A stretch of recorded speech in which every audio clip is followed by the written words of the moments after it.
Well, we have two eminent experts on North Korea for a dialogue about the future of North Korea, particularly the issue of Korean denuclearization. And both guests are very famous by each publication about North Korea. Professor Andrei Nikolaevich has written many very well-known books on North Korea, and also Dr. Pascal Daye's-Bojong wrote a very impressive book about Red Dynasty, which means the biographical approach to North Korean leadership from Kim Jong-il to Kim Jong-un, Kim Il-sung to Kim Jong-un. So this is a good opportunity to invite both of you to this dialogue to see how you understand North Korean problem in broader context, but with a particular reference to John Dunn's observation of the issue of North Korean denuclearization. That is our starting point.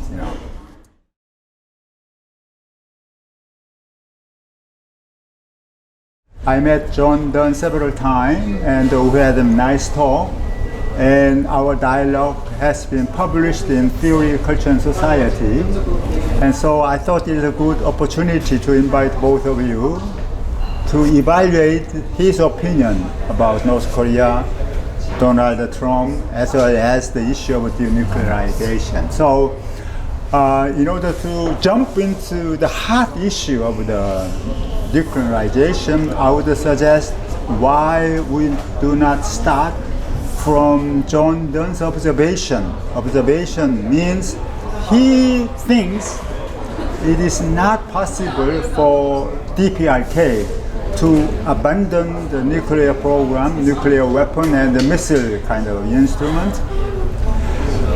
Even though Donald Trump strongly asked him to abandon it as a condition of kind of economic assistance or invitation of North Korea to international community, but nevertheless he said it is not possible, and also Kim Jong-un as the leader of North Korea would have no slightest intention to abandon it, for the security reason. So we may start how you see his observation about this core problem, whether you accept it or not. If not, how you think about the situation. So we may start from maybe from Andrei Nikolaevich. Yeah. Well, I fully agree with such opinion. I believe the chances of North Korea abandoning its nuclear weapons are essentially zero, and it has been the case for at least 20 years. I spent last, 15 years or so writing about it. Just maybe 10 years ago I published an article which had a lengthy title, long title, something like "Why will the United States eventually have no choice but to eventually accept North Korea as a nuclear power?" And I still believe that it's something which is going to happen unless Kim family regime is overthrown, which is not impossible but not very likely when we are speaking. So North Korea is a nuclear power, full stop. And I'm a bit surprised to see how people whom I otherwise would take seriously, how they talk about nuclear denuclearization as a possibility. In essence, North Korea needs nuclear weapons for 4 very valid reasons. Something which is important. North Korea needs nuclear weapons not because it's run by crazy people. No, it's run by very smart bunch of very smart, very pragmatic Machiavellians. And from their point of view, basically nuclear weapons make perfect sense. 4 reasons.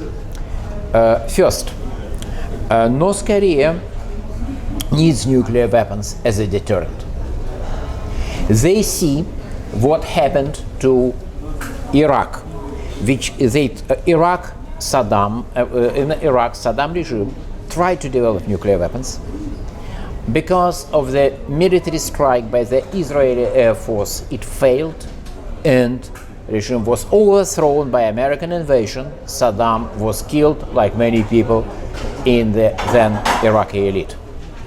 They saw what happened in Afghanistan, and they saw what is now happening with Iran, and especially they saw what happened in Libya, because Libya is the only country which agreed to stop nuclear acquisition program, nuclear weapons acquisition program, in exchange for economic concessions. Essentially, the deal Americans, very often same people like John Bolton, Americans are suggesting for North Korea to do. Everybody knows what happened.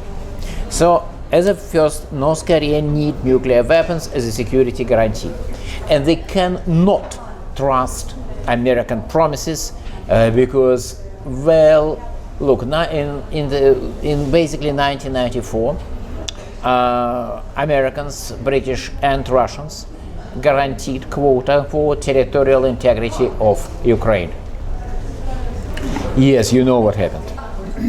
So nobody would take any piece of paper, especially in the modern world, where great powers are remarkably good in breaking promises. You have elections, you have new party in power, they always say that the previous party was wrong and everything goes down the drain. North Koreans, do you want North Koreans to surrender their nuclear weapons, which is the only serious strategic guarantee their military is good for nothing, conventional military, in exchange for a few nice pieces of papers? A next president from the glorious and great Democratic Party will throw to the drain, to the waste bin? No. First. Second, they need it as diplomatic tool. North Korean per capita GDP is $1,200. Basically, in terms of total GDP, they're similar, close to such countries as, say, Ghana or Mozambique. The only reason why US president talks to Kim Jong-un is nuclear weapons. The only reason why they can squeeze money from the outside world as aid, as fake investment, which are not going to repay it, is because they have nuclear weapons. Without nuclear weapons, no way. Some people say, let them eat nukes. They are eating nukes. Not always. Now sanctions is a different story, but usually. It's number two. Number three, it's basically very good propaganda story domestically. You always can use nuclear weapons as a way to justify economic difficulties. You can always tell to your own people that their troubles are largely a result of concentration of all resources on nuclear program. Number three.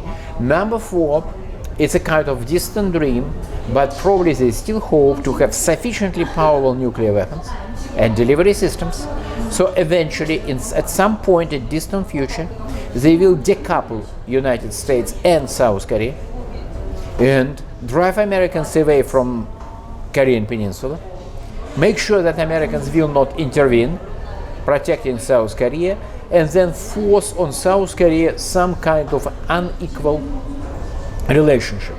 Maybe conquest, more likely some kind of confederation where North Korea will be in a seriously favorable position. It's a dream. Don't take it too seriously. Everybody has dreams, which seldom become true. But this is something they are dreaming. So security, diplomatic tool, the propaganda kind of legalization, legitimacy tool, and maybe a dream of unification or close to something like unification under their control. And they're not going to surrender it, because any of this reason is valid, and first reason is especially valid. It's their survival tool. And when Americans come and say, look, we are going to give you economic development if you surrender nuclear weapons, it's a bit like coming to somebody and say, commit suicide, and we will send to your bank account $5 million or $25 million. You know, dead people don't need money. Dead people cannot be rich. So no matter what, no matter how hard is the outside pressure, no matter how tasty and delicious economic incentives, they will not surrender nuclear weapons. End of story. Okay, you provide the 4 important reasons, Yes. I think. Yeah. Would you like to respond to him, or would you like to make your own evaluation of John Dunn's proposition? Either way, I mean, you are free. Okay. First, I totally agree. We cannot say better than what Professor Lankov said. They will never change, full stop. But I would like to develop a bit on the legitimacy question. I studied the dynasty more than the country. I mean, the concept of their power. What makes those Kim people so powerful in their country? And I think it's because they use history, they manipulate history, they change their history, they became the history of the country. And what is the main question in recent Korean history is the fight against Japan. What defeated Japan? Of course, Korean resistance, of course, war, but it's the atom. The atomic bomb destroyed Japan. The only reason why Japan finally surrendered is because the emperor understood that it's impossible to do otherwise after the 2 atomic bombs. So what North Korea wants? Control the weapon which destroyed Japan. And from the beginning, they wanted to have the atomic bomb. Not only Kim Jong-il, already Kim Il-sung, and very, very early stage.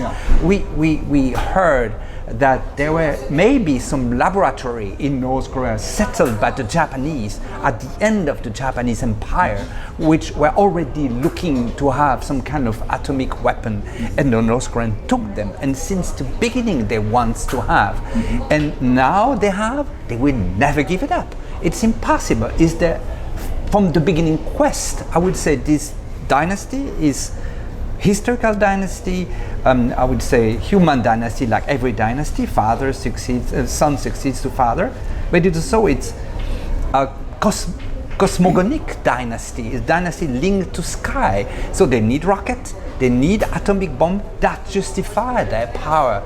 And without being an atomic monarchy, they just be a basic normal monarchy, which is not interest them. That's why they didn't exactly say that we are king or whatever like the other dynasty in the world. It's because they have the atom. I would say we can say the Red Dynasty is the atomic dynasty. From the beginning they want to have the bomb, and now they have it. Why should they give it up?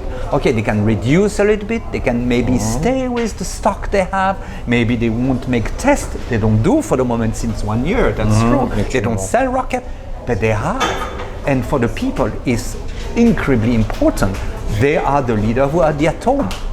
That's why I think there is no possibility of any other people take the power in North Korea for the moment with legitimacy process, because what we call in even the constitution of the party, the holy blood of Baekdu.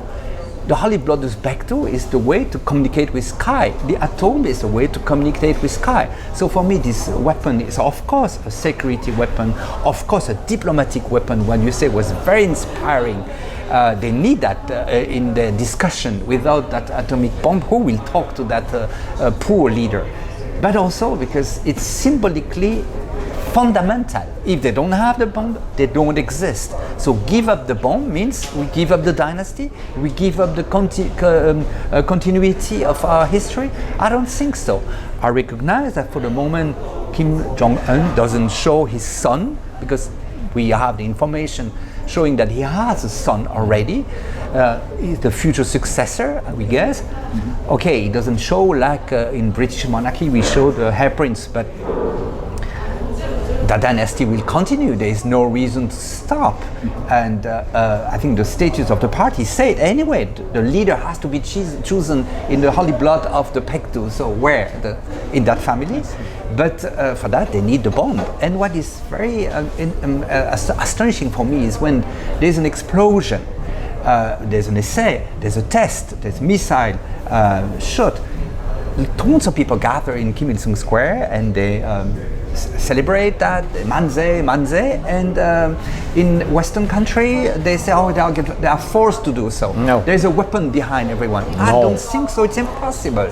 So they really like it, and even I've seen, now we can see image from North Korea, they make some kind of party. It looks like even somehow the 14th of July in France, there is fireworks, everybody applaud, people dance, there's pom-pom girls, oh, we have sent a rocket, we have the weapon. It becomes the argument of the dynasty.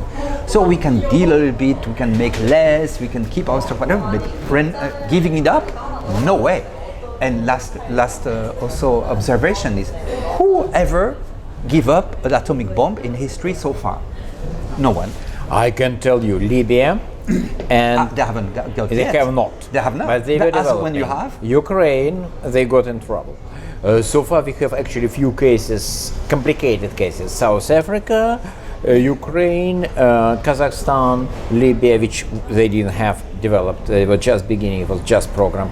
But you know, a lot of these places got in trouble. And North Koreans have good reasons to believe that they got in trouble exactly because they believed American and other great powers' promises. Yeah. And I would like to continue to make additional remark. Because you know, it's sort of troublesome, the assumption that North Korean common public does not want nuclear weapons. It's not only anecdotal evidence. We have some statistics which show that they do want to have nuclear weapons. You can say statistics, how can you get? Well, there are studies of the refugees, people who by default are very critical towards Kim family regime. And consistently, majority of the refugees say that North Korea needs nuclear weapons. And when you have such a strongly biased sample, and they are saying something like that, well, it's a good indicator that if you have a more kind of neutral selection for your study, you're probably going to get much higher sub-level. Not say 60%, 55, 60, 65%, but maybe close to 90%. People love their nuclear weapons. Ask any American or any French, ask, you know, truck driver from Nebraska, does he want to surrender nuclear weapons? Ask, I don't know, a farmer from, I don't know, Provence, does he want to give up nuclear weapons? They will laugh at you. I was even very surprised that on the social media, you know, consult South Korean social media is very interesting because contrary to my country, for instance, where social media is just, you know, a bunch of haters and mean people saying xenophobic things, here in South Korea you're more saying realistic thing, interesting thing, and funny things. So the social media here are more interesting. And once I found an expression "uri bomb." Someone from the south say "uri bomb." I mean, Han, I don't even know how to say because we say Chosun from the north, but Korean bomb. Even in the south, they were quite proud that they have in the north, because somehow the Korean nation, beyond the separation of the two Koreas, has the bomb, and there's some kind of proudness, pride. To have a bomb. Maybe also because Japan doesn't have and won't have in the near future.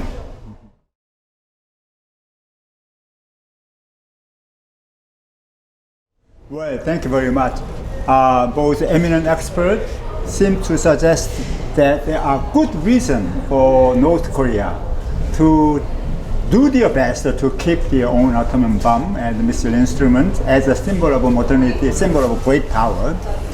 And Pascal even suggests that ordinary people are very proud of their country and their leadership of having developed this power. They are very proud of it. Okay, I understand it. But nevertheless, Kim Jong-un is different from his fathers in the sense that he realized very deeply how important it is to modernize the country economically. Okay? And he needs some kind of international cooperation assistance, not only from South Korea, but also from the United States. It is a very important condition for him to be able to reconstruct North Korean economy nowadays. But North Korea is under severe, compression, pressure now. then how North Korea would be able to get out of the present situation of economic whatever difficulties without being able to solve this nuclear issue, actually,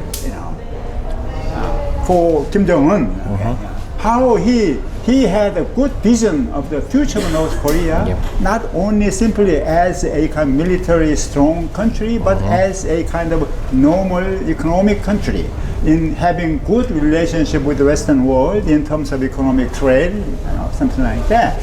Now I understand it, but how he would be able to achieve this goal without abandoning the nuclear facility in North Korea as required by Donald Trump? That is a very important but difficult question. Any idea about that? Please. Well, so first of all, you are right. Kim Jong-un, unlike his father, takes economic growth seriously. And he has introduced very quietly a set of measures which are similar to what China did in the late 1970s, early 1980s. And in the first years of his rule, this policy generated significant economic growth. It's true. But, I again have to say, a dead person cannot be a rich person. For him, security comes first. Okay. Growth comes distant second. So, if he faces a choice between economic recovery and risky decisions, which probably will put his physical and political survival at risk, choice is clear. He has sacrificed, and he will always sacrifice economic recovery to keep nuclear weapons. So if he faces a situation either or, I don't think he or any reasonable advisor to him or any member of the North Korean elite who is not crazy, will opt for nuclear weapons, even if it means economic stagnation or famine. Because they're not going to starve anyway, but probably if they were going to starve, they probably would still choose nuclear weapons, because, it's better to be poor but alive than just dead. Having said that, his hope probably, I think that there are 3-4 scenarios of future, and given how remarkably efficient and just lucky the Kim family has been, they're just lucky dictators. They're very lucky dictators. When my wife saw some results of this recent, Singapore, when we expected a lot of things, she said, gosh, somebody there believes probably that somebody like him is necessary for the grand design, because he's very lucky. Having said that, what he wants, first, what he hopes for, how he can eat his cake and have it. First, he hopes that an American president, probably Donald Trump, will sign agreement which will implicitly accept North Korea as a nuclear power. So, North Korea will make some relatively minor concessions, like, say, destroying or freezing some of its nuclear facilities, something they suggested in Hanoi. They probably have to freeze much more than they did suggest, but they stop production, fully or largely stop production. Worst case scenario, they surrender some of their nukes, but they will still keep a lot. In exchange, sanctions are lifted, and they can engage the world. First hope. And this is why Donald Trump is so important for them. Donald Trump is the US president who can accept such a deal. If we have a more conventional US president, they will be much less likely to accept such a deal. First option. Second option. He hopes that he can do what his grandfather did with remarkable skill, to exploit confrontation, rivalry, competition of the great powers. His grandfather was playing basically Chinese against the Russians, Russians against the Chinese, and he hoped to play Chinese, Americans Russians and South Koreans against one another, and actually it's doable. So he hoped that if he is not getting anything from United States, he will still get something from China or to some extent Russia. It's his second, basically it's his second dream, his second expectation. His third expectation, he believed, people have short memories, especially now. All zeals, all outrage, always, sooner or later, disappear. When you are in the middle of the crisis, you tend to believe that it will go forever, that the world will never forget this and that. No, the world tends to forget. So he hoped that if the world live with a nuclear North Korea without any formal agreement even, for long enough, they will quietly accept it. Pretty much like the world has quietly accepted nuclear India, nuclear Pakistan, and nuclear Israel. So three expectations. First, some deal with the United States, which will have sanctions lifted. Second, just playing Americans, Chinese, Russians, and South Koreans against one another, squeezing enough aid to stay afloat or maybe get some growth. And third, even without formal agreement, just wait and wait and wait until the world will gradually accept North Korea, because it has always been the case. Imagine year 2035, 30 years since the last nuclear test. Basically, pretty much everybody who is in the politics are people born, people who not really born, but they were probably in their teens when North Korea became nuclear, and when they went to university or joined some political party or whichever, they see it's just natural, and they gradually have less and less desire to make much noise about it. You can make world if you are persistent enough, you can make world to swallow everything.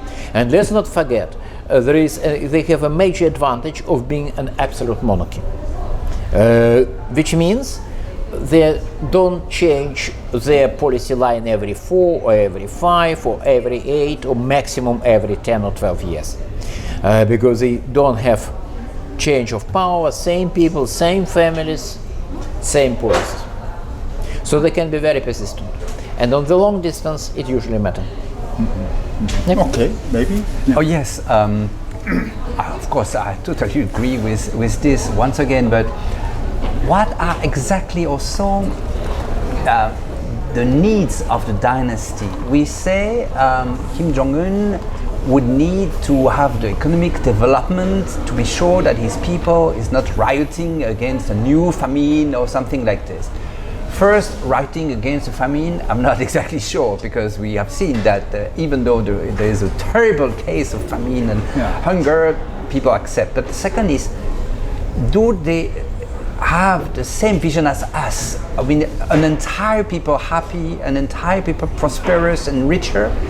I'm not quite sure. You say it's an absolute monarchy. I would say also it's an absolute oligarchy. Mm-hmm. When an aristocracy has the power, all the power, the political power, the social power, the economic power, and the rest of them are what?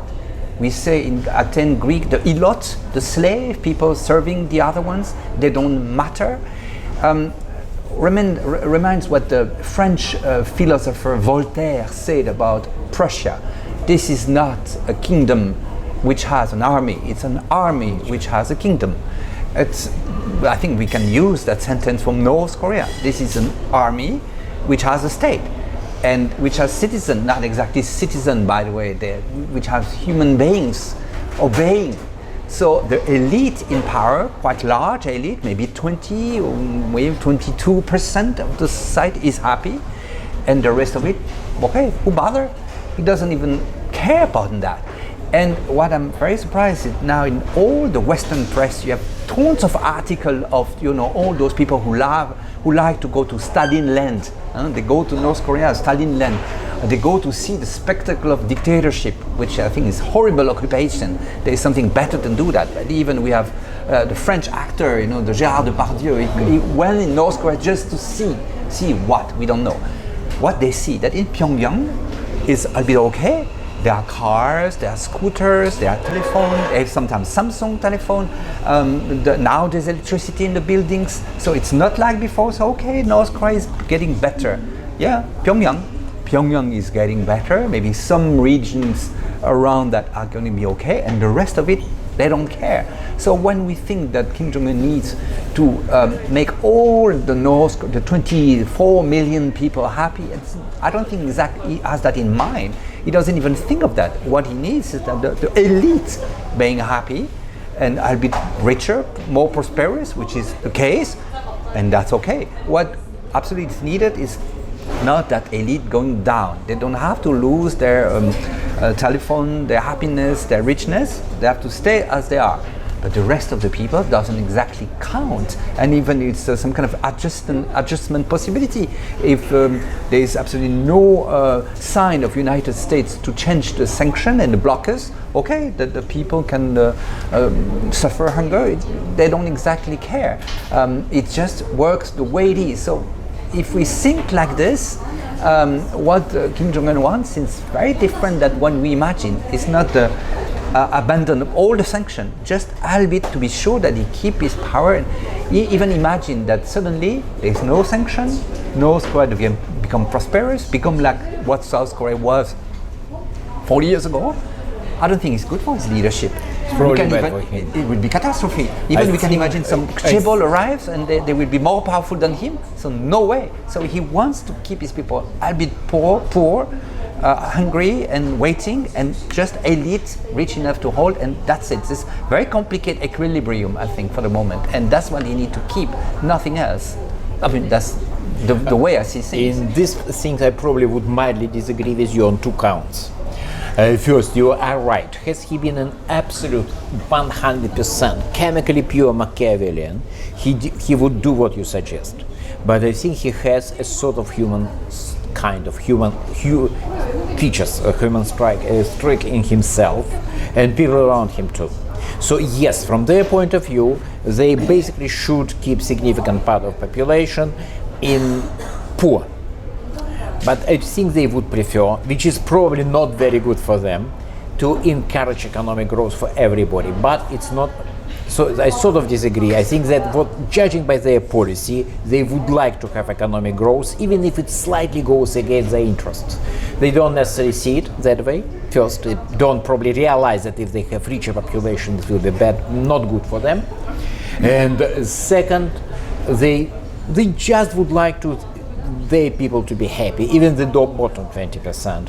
But it's not their major concern, at any rate. And second, another thing which I probably would disagree more serious point with you more seriously is position of the elite. He would like to keep elite with their, Hennessy cognac and BMW cars. But if elite consumption goes better, it's not as important as many people in the Western political circles believe. Because they have an idea of a dictatorship, because it's what sanctions used to be about for many years. The idea was to undermine elite consumption, on the assumption that if elite see its living standards going down, they will become unhappy, they will put pressure on the government, they will threaten regime change, they will find another Kim or another Park if he does not deliver them their BMW, limousines and Hennessy cognac.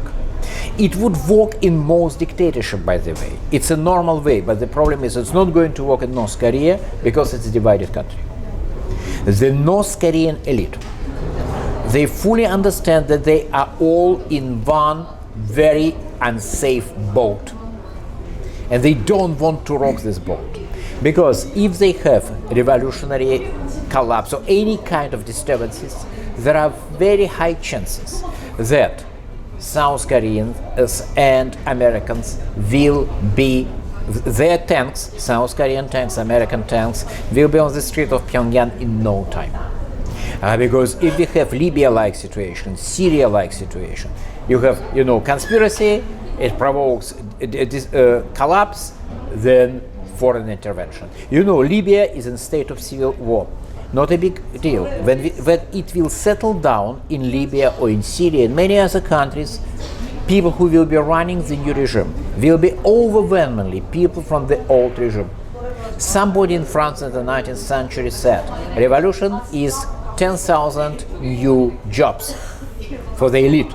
Not in case in North Korea. These people are afraid that if their actions provoke instability, it will lead to regime collapse and state collapse. And country will be swallowed by the rich South, like East Germany was swallowed by the rich West.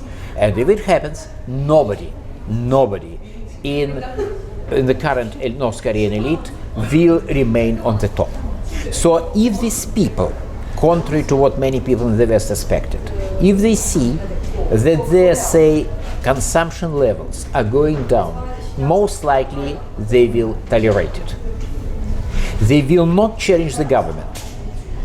In some hypothetical, say, Latin American dictatorship half a century ago, they probably would change some general and put another colonel in charge. It's not going to happen in North Korea, because I understand we do it, then we have revolution, then we have demand for unification, East German revolutionary collapse, and then we are driving taxi and cleaning toilets. So probably they will survive without Hennessy cognac on Pyongyang soju. Probably they will be quite happy to ride Chinese assembled Toyotas instead of BMWs. It's because they face existential threat, which is unusual, because in most cases you have revolution, the post-revolutionary government overwhelmingly consists of pre-revolutionary elite. Maybe not top tier, maybe second, third tier. Not the case in North Korea. So, by the way, this elite unity is one of things which makes North Korean regime so stable and so basically persistent. Sorry. Okay. No, but that leads one question. When I say it's absolute oligarchy, I have in mind that maybe we are a bit exaggerating or simplifying, always saying Kim Jong-un wants that, Kim Jong-un thinks this or thinks that. Maybe is Kim Jong-un just a part of larger oligarchy, you say 10,000 jobs for the French Revolution, 10,000 people who all sing the same thing together. Maybe there's different part, like always in Korea, but anyway, to arrive to the same aim. And in that case, maybe we made a mistake in always thinking that Kim Jong-un's caprice or Kim Jong-un decide everything in the country. He doesn't exactly have the free possibility to change things that easily. So what do you think about that? Do you agree about the fact that it's I don't know, but it might be the case. We don't know. We know too little about the inner working of their government. But for me, it looks plausible, and looks like that he is definitely in control, but probably influences from the top 10,000 people, maybe even less, maybe 1,000 or so, a few hundred families. Because it's hereditary, it's families largely, it's not individuals, it's largely families. The influence of these top 100 families is quite serious. How serious, I don't know, but it's serious. And that's the reason why eliminating his uncle shows that there are some party in the power in Pyongyang, and somehow one party can defeated. Finally, the situation in Pyongyang maybe can be compared to the old monarchy in Joseon. It's the same thing. We're eliminating some part, we keep other part. There is maybe no dowager queen there, but there is dowager old people behind. And it makes me think about the Imperial Japan at the same thing, because in Japan neither the emperor nor General Tojo has the real power. There's some kind of and we can see the Satsuma clan, the Choshu clan has really word to say, and finally the emperor accepts everything. The only moment I guess the emperor of Japan decide to change something is the finally speech on we have to surrender, and even though I'm not even sure that it was not decided by behind, and they said you have to endorse that. So maybe the situation is the same. Sometimes I think we should also imagine that North Korea is the following, of course, of Joseon monarchy, but also the Japanese imperial monarchy, and the symbolic is very often the same. I'm very struck by the white horse, for instance. The leader is on a white horse, a bit like the Japanese emperor, and Mugunghwa and chrysanthemum and that kind of thing. And maybe they act the same way. In that case, he's surrounded, but in Japan called genro, some kind of community of, we cannot say noble, but powerful people who collectively decide, and maybe more military in that case.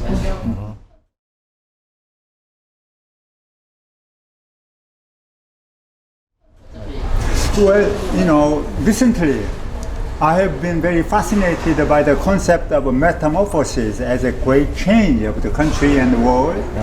And it seems there are good reason to say North Korea is also in a process of metamorphosis, kind of changing process now. But nevertheless, what I learned from you is a kind of internal logic of governance or governing of North Korea. So if they try to keep the idea of modernization still, they are not thinking of the modernization as we think in our country or in Western world, but they show more priority to protect and providing some services and privileges to ruling elite, kind of something like that.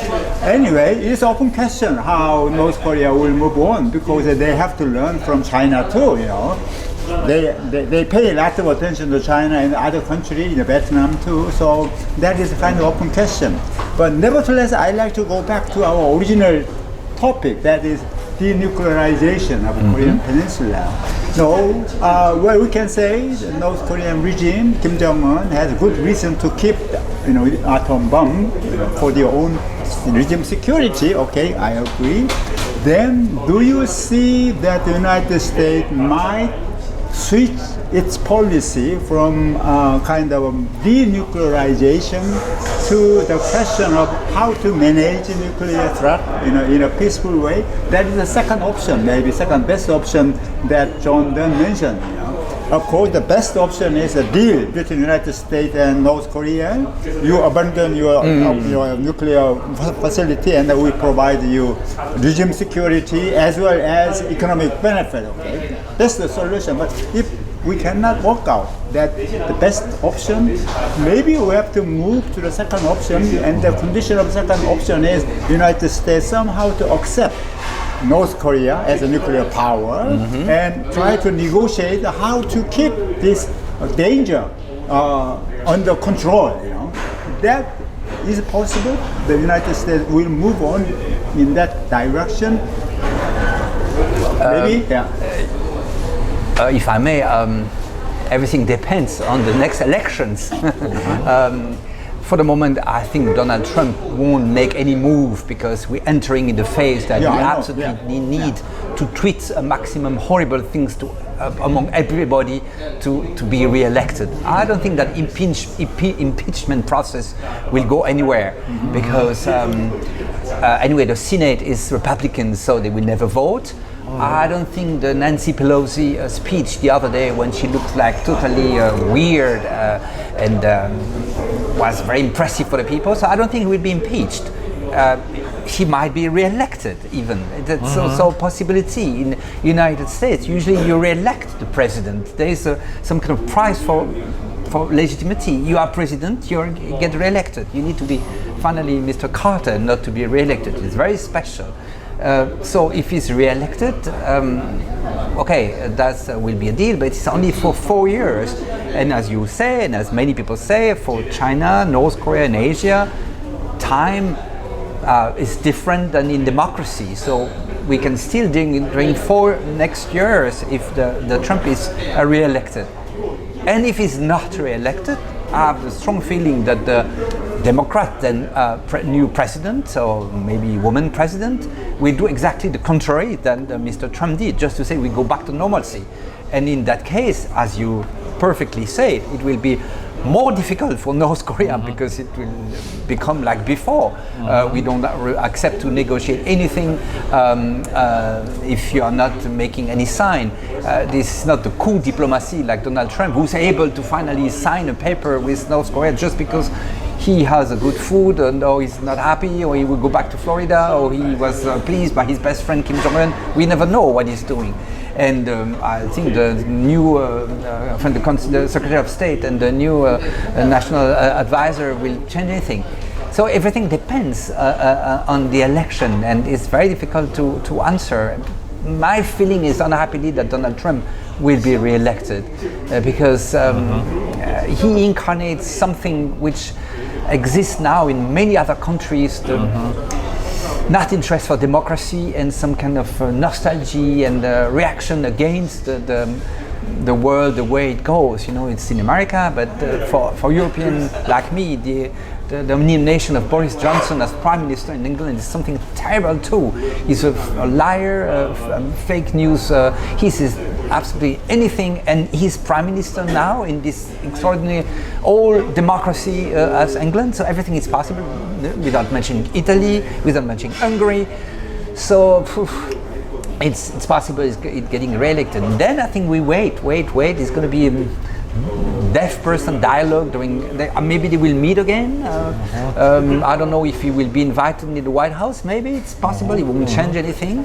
It's just for his personal profit, and everything will be serious after Trump anyway. So I'm afraid that we have to wait a little bit, and we're entering in a long phase of empty negotiation and just a gesture. We meet, we love each other, we don't love each other. It was some kind of soap drama and what's happening in Hanoi. We love and we don't love.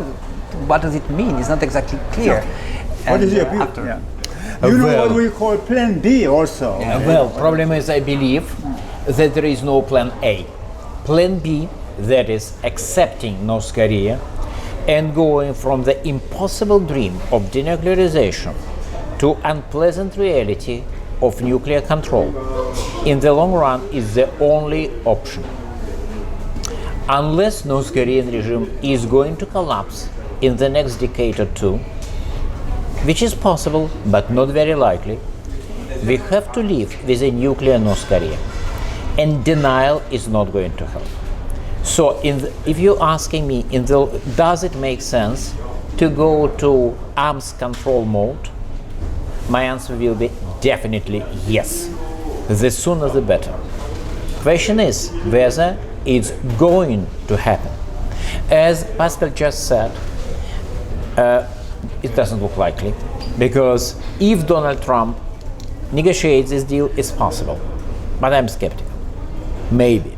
But the next president who will replace him, I'm just quoting you, essentially repeating what you say, is likely to be a more conventional president who will not accept it. Major problem is attitude of the United States and some other countries, because even if American decision makers, experts, people on, say, ambassadorial level at the State Department, people of the same level in, say, intel community or in the military, and I do talk to these people quite frequently, even though these people understand that North Korean denuclearization is not possible, they are not the people who make the decisions. In order to accept North Korea as a nuclear state, you have to make a decision on the highest level, essentially President himself. And it's a hot potato. In a democracy, no president will be happy to make such a decision because he will be immediately accused by the opposition party. Doesn't matter, Republican or Democrat, they are no different whatsoever on these issues, of betraying the United States interest. They don't care that the nuclear issue is not solvable. They will still demand solution, because when you are in the Congress, it's very easy to demand president to do something impossible. Yes. Second, so Congress will be against it. Opposition will use it as a powerful stick to beat the president who will make such a decision. Media, especially pro-opposition media, will go ballistic. General public will be unhappy. So it's a risky decision, which is good for the long-term interest of the United States. But it's not going to pass, because United States is a democracy, which is not necessarily an efficient way of governing a nation. So it means that United States, it will take a long time before the United States will gradually accept the reality and will start negotiating arms control instead of denuclearization. What might help, however, is to be dishonest. Honesty is not always best policy, you know. I think that it will help, and probably it's something which is going to happen. I think it will help if the American president or American administration, while actually negotiating arms control, will present it as the first stage of the denuclearization talk. They will talk about, say, essentially freeze of production. But to the general public, in press releases, they will say that it's a multi-stage denuclearization process, so we are now on the stage 1, and surely, eventually, there will be stage 2, stage 3, stage 4. It will be dishonest, because these people understand that North Koreans will never accept anything more than freeze or partial reduction. But they will be lying to the public, lying to the world, saying that no, it's just the beginning of denuclearization. Is it bad policy? No, it's good. Have I been in the issues? I'm nobody. I'm just a professor of a second-rate Franklin University, so I can afford to be honest. But have I been a diplomat? I would probably use this lie. Yeah. But once again, it's still risky, and frankly, I think it will take, unless some compromise about nuclear control, something you call Plan B, but once again, I believe that Plan A ceased to be realistic 20 years ago. Unless such nuclear control deal is going to be negotiated by Donald Trump, who is the person who can sign it, maybe, it will probably should wait for another 10 or 15 or 20 years, which will be full of missile launches, so North Korean ICBM splashing waters next to California, and many other interesting things.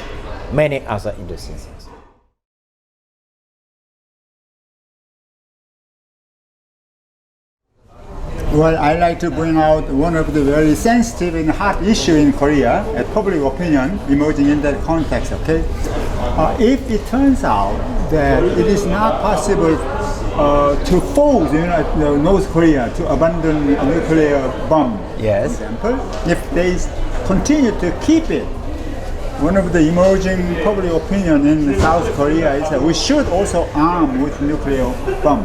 We should develop, nuclear bomb. And one sources of the United States somehow revealed that it is a good time to think about this development, nuclear bomb development, both in Korea as South Korea and Japan. Now, in this situation, we see new danger in Northeast Asia, and I wonder whether this kind of idea as a counterbalance to nuclear bomb in North Korea, balance of power. I don't know whether this idea is very reasonable and good for the future of Northeast Asia or not. If it is not, then how we can go beyond it? Something like that. Of course, I think, as far as I can see, this is an imminent danger Yes, now we face now here. It's very difficult for me to speak instead of the South Korean people. If the South Korean people think of that, that's their right, obviously. But I don't think it's very likely. I mean, the independence of South Korea, exists. This is an independent state, but very linked to the United States. I'm not quite sure that Washington thinks South Korea is a total independent state. I know that many South Koreans say we are the 51st state of America anyway. Okay. So I think it would be quite difficult to imagine that the South Korean adopt the bomb. I mean, the American will never let that happen because they want to have the control of the defense of this country. I heard that finally, after 25 years of promises, they are leaving Yongsan to go to Pyeongtaek. Okay, that's the maximum they can do. I don't think they will go further than that. And also imagine to do that if the South has the bomb, it means it's the same level as the North, and then they don't need anybody else. It means that the Korea finally has the possibility of its own destiny. But it's not exactly what happened since actually 1910. Korea is always under the control of somebody else. I would say inside spirit of copying, the Sadetwaji feeling, and also the real control of somebody. So far North Korea is independent, they have the bomb, but they are very linked to China. Anyhow, they play Beijing against Moscow. But the South is not exactly the case. So I understand they say like this, but I don't see it realistic. If there need to be an atomic bomb in this country, it will be an American one, certainly an American base, with a red button pushed by the American finger. And I don't think anyone in South Korea has anything to say upon that. I would say it's maybe the same thing as the English bomb. I mean, the double key system in London makes that English bomb. Anyway, it's an American bomb. English people say they will never use the bomb by themselves without the acceptance of the American. So, what is the nuclear force of Great Britain? So, for South Korea, I understand they say, and I totally respect they say. There's logic to say, but I'm afraid that it will be very difficult in the coming decades. And I would add something. I fully agree with that. There are also two other dimensions in this problem. First, if it's difficult to believe that South Koreans will openly challenge Americans, but imagine they do. They will face serious economic pressure. Yes. Not on the scale North Koreans are facing, but significant scale. It may be just 20%, 25% of pressure which is put on North Korea for the same deeds, but it will be significant for South Korea because South Korea is a democracy. Economy will go down, and this because this country depends greatly on the foreign trade. So they find themselves in a big trouble. On top of that, we should not forget the elephant in the room, that is China. Even if North Koreans somehow persuade Americans to allow to accept North Korea as a nuclear weapon, South Korea as a nuclear weapon state, and I don't think it's going to happen. I completely agree with you. But if miracles happen, if we have an even more irrational and strange US president than we are having now, I believe it will not change much, because there is another power which can basically stomp on the South Korean economy, and that is China. China has all reasons to prevent nuclear arms race in East Asia, because if you have South Korean nuclear weapons, you will have Japanese, Taiwanese, Vietnamese, Burmese nuclear weapons in no time. And all these systems will be directed against China. So China will stop at nothing in order to prevent North Korea, my mistake, South Korea from going nuclear. Will stop at virtually nothing. And South Korea depends on trade with China. It's roughly 1/4 of all foreign trade volume. If South Korea loses 25% of its trade, it will be a massive economic disaster. And you know what will happen on the next elections. I'm not saying even about Chinese willingness to support all kinds of anti-nuclear groups here. We are sitting here at the Seoul National University, some Chinese spy with fake documents and few suitcases full of money coming to Seoul National University, and in next month you have massive students rallies here everywhere. And Iranian nuclear scientists suddenly began to die in suspicious interests or get food poisoning, starting from 2007. Basically, it's what the Israelis have always done, what the French have always done, and what unfortunately Russians beginning to do. Why not Chinese? So even assassinations of excessively smart nuclear scientists will start happening. But major problem is, of course, sanctions. So even if Americans are somehow persuaded, which is almost impossible, there is a next line of defense. So what I would say, I see all reasons for South Korea to go nuclear. And I have zero expectations that it will ever happen.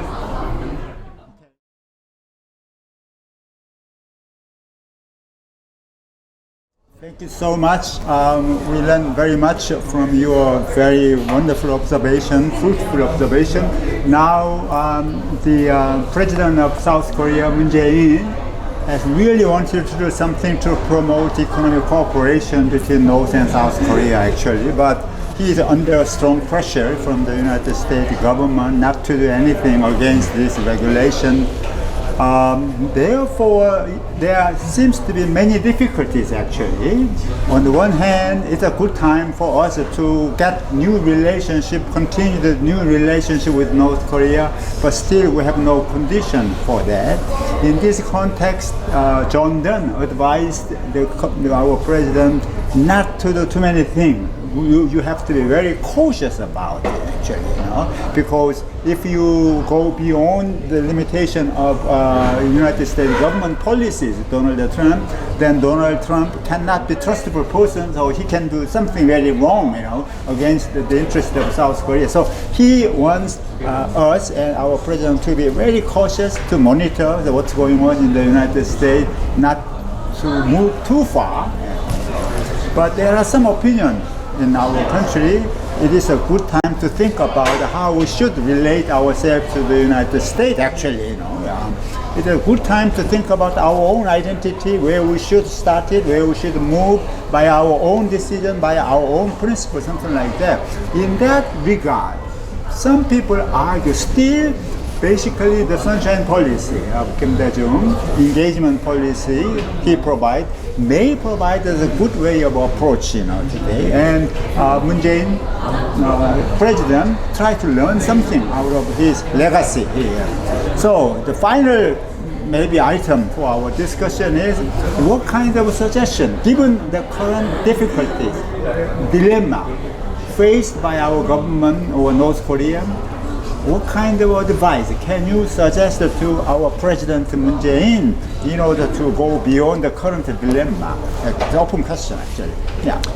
Well, so far, even though I'm quite critical of some of actions of President Moon on, so to say, other fronts, I believe that his policy towards North Korea has been very, very reasonable. He wants indeed to have sunshine policy, and personally, I think sunshine policy is the best possible approach. Policy of isolation, the South Korean right dreams about, is going to be useless at best and dangerous at worst. Having said that, as you have mentioned, he is under serious limits because starting full-scale sunshine policy will put South Korea on the collision track with the United States. And he doesn't want it, because he wants to have some influence over decision-making in Washington in regard to the Korean Peninsula. So Moon Jae-in, President Moon Jae-in and Moon Jae-in administration has been very cautious, and they were trying to be as nice as possible towards North Korea.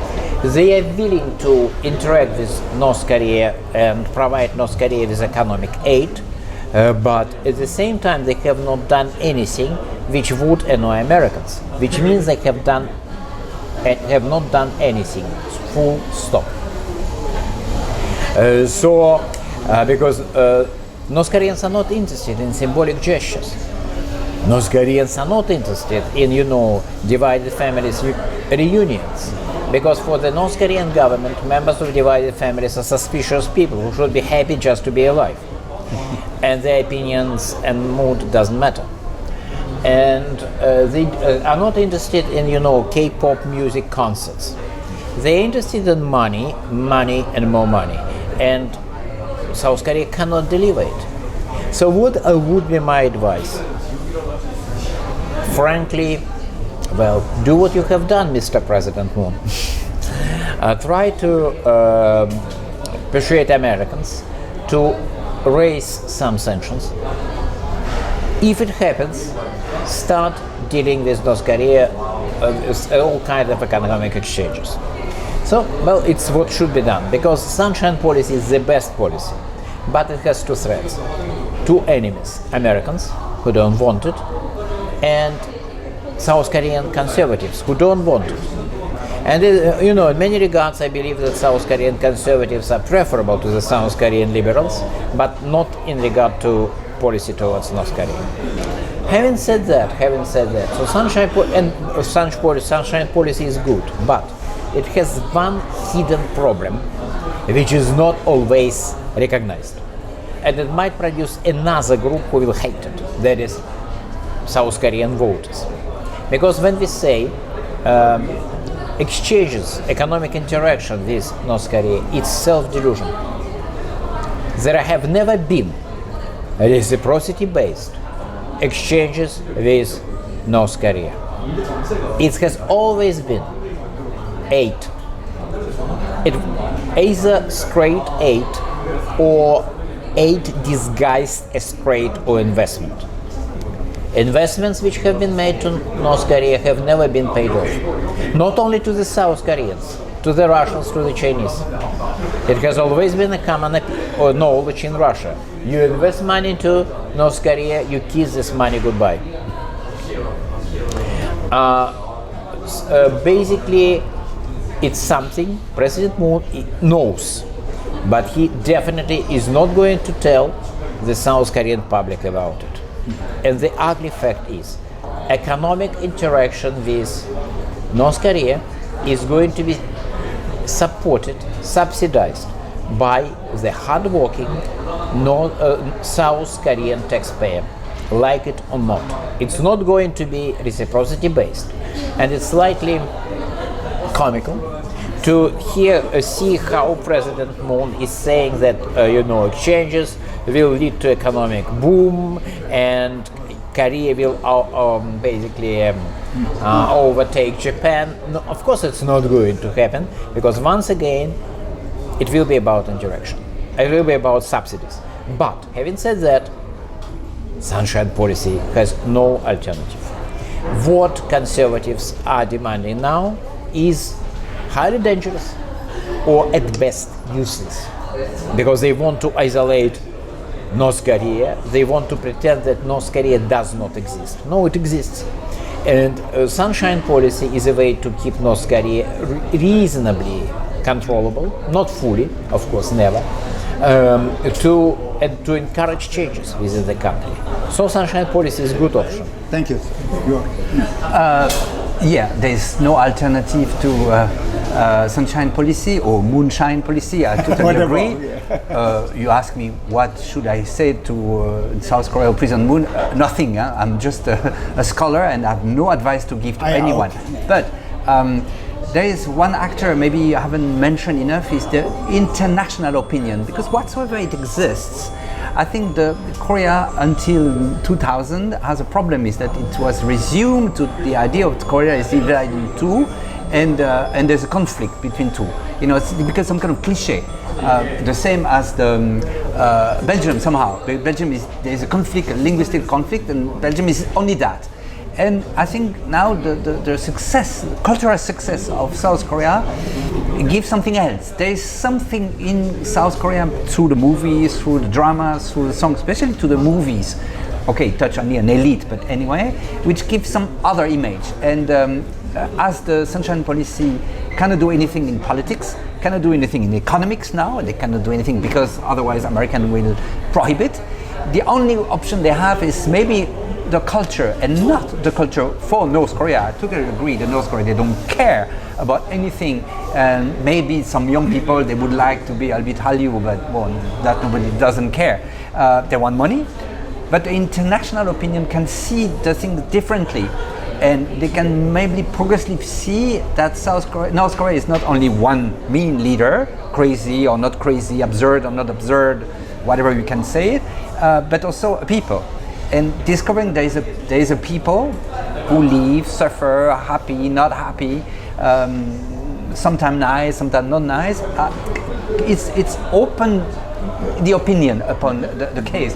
I'm surprised about not the movie which depicts the life in North Korea like they're very miserable and unhappy, whatever, that everybody knows that, but more the South Korean movie show that the exchanges, for instance, scholar, policemen, you know, there's a movie when there's a policeman from the north come and act with the policeman of the south as if it were existing. It's not existing, but they say it's a possibility, and then it creates in the opinion the idea that maybe there's something else. If the international opinion see the Korea not only a country divided into like Yemen or whatever, but as a people, it might slightly change something. It help a little bit the opinion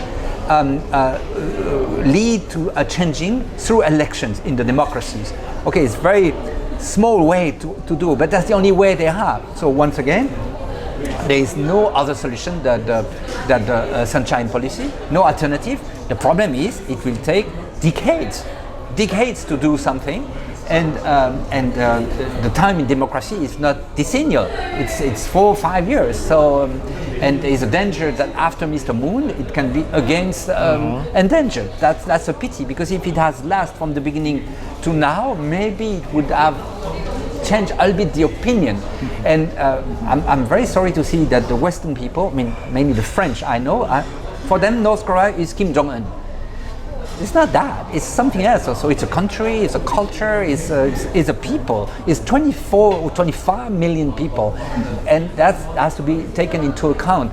It's not the case at the Trump level, that's sure, but in the democracy, somehow, one moment with maybe a Democrat president, it can be taken into account, and human rights issue also has to be taken into account.